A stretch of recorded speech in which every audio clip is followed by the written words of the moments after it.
భగవద్గీతను ముంచిన గ్రంథం ప్రపంచం మొత్తం మీద మరొకటి కనపడదు. ప్రపంచం మొత్తం మీద రోజు పడుకోబోయే ముందు విద్యార్థులుగా 2 శ్లోకాలు తాత్పర్యంతో చదివి పడుకోండి. మీకు అర్థమైనా కాకపోయినా సరే ఏం పర్వాలేదు, అవుతాయి. 2 ఎక్కువ వద్దు, 5 నిమిషాలు కూడా పట్టదు. పడుకునే చోట బెడ్ లైట్ అని ఒకటి ఉంటుందిగా, అక్కడ ఇది పెట్టుకుని శ్లోకం తాత్పర్యం 2 రేపు చాలు. అలా ఏడాది అయ్యేసరికి 365 రోజులు 750 శ్లోకాలు, భగవద్గీత 700 శ్లోకాలే ఉన్నాయి. ఏడాదిలో మీరు చదవడం పూర్తి చేశారు. ఒక ఏడాదికి భగవద్గీత ఆధారంగా మీ జీవితంలో అద్భుతమైన మార్పులు వస్తాయి. అది చాలా గొప్ప గ్రంథం. గైడెన్స్, మార్గదర్శి అంటే అదే నిజంగానే. అక్కడ మన దేశంలో, భారతదేశంలో భగవద్గీత గొప్ప మార్గదర్శి. ఇవాళ అందుకే G20 దేశాల సమావేశాల దగ్గర కూడా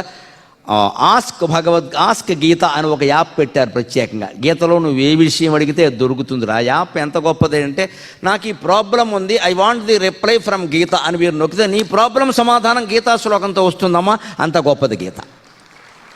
ఎంత ఆశ్చర్యం ఇది!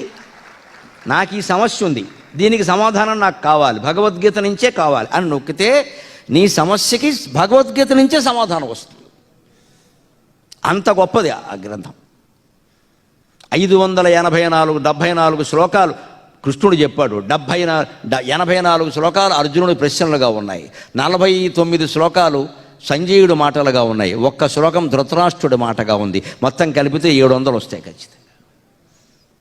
574, 84, 48, 1 మొత్తం ఇలా వస్తాయి.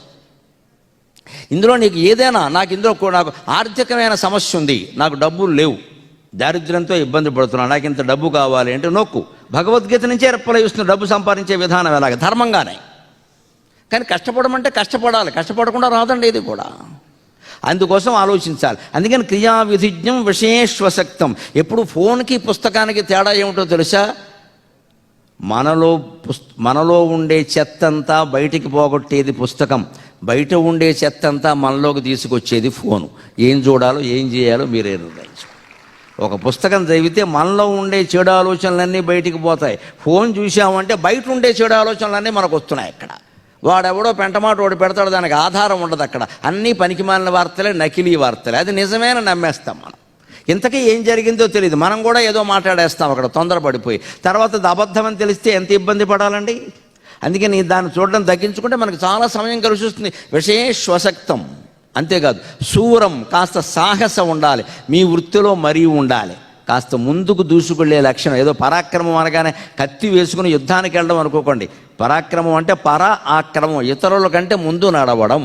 చొరవ, ఇనీషియేషన్ అంటారు, మీరు దాంట్లో ఇనీషియేటివ్ అంటారు. కాస్త చొరవ తీసుకుని మాట్లాడమంటే నేను మాట్లాడతా అని లేవాలి, పని చేయమంటే నేను పని చేస్తానని లేవాలి. దాన్నే శూరం అంటారు. శూరం, కృతజ్ఞం. అంతేకాదు మీకు చదువు చెప్పిన వారి పట్ల, మీ తల్లిదండ్రుల పట్ల, మీకు సాయం చేసిన వారి పట్ల, మీ విద్యలో మీరు ఎదగడానికి కారణమైన వారి పట్ల మీకు పూర్తి కృతజ్ఞత ఉండాలి. ఆ కృతజ్ఞత జీవితం మొత్తాన్ని కాపాడుతుంది ఖచ్చితంగా. శూరం, కృతజ్ఞం, ఈ లక్షణాలు కలిగిన వాడిని లక్ష్మీ స్వయం వాంఛిత నా అత్ర హేతుగో అన్నాడు చాణక్యుడు స్పష్టంగా. లక్ష్మీదేవి స్వయంగా వరిస్తుంది అంటే డబ్బులు తనంత తామే వస్తాయి. నా అత్ర హేతుగు, ప్రత్యేకించిన కారణమేమి అక్కర్లేదన్నాడు. అది మనం గుర్తు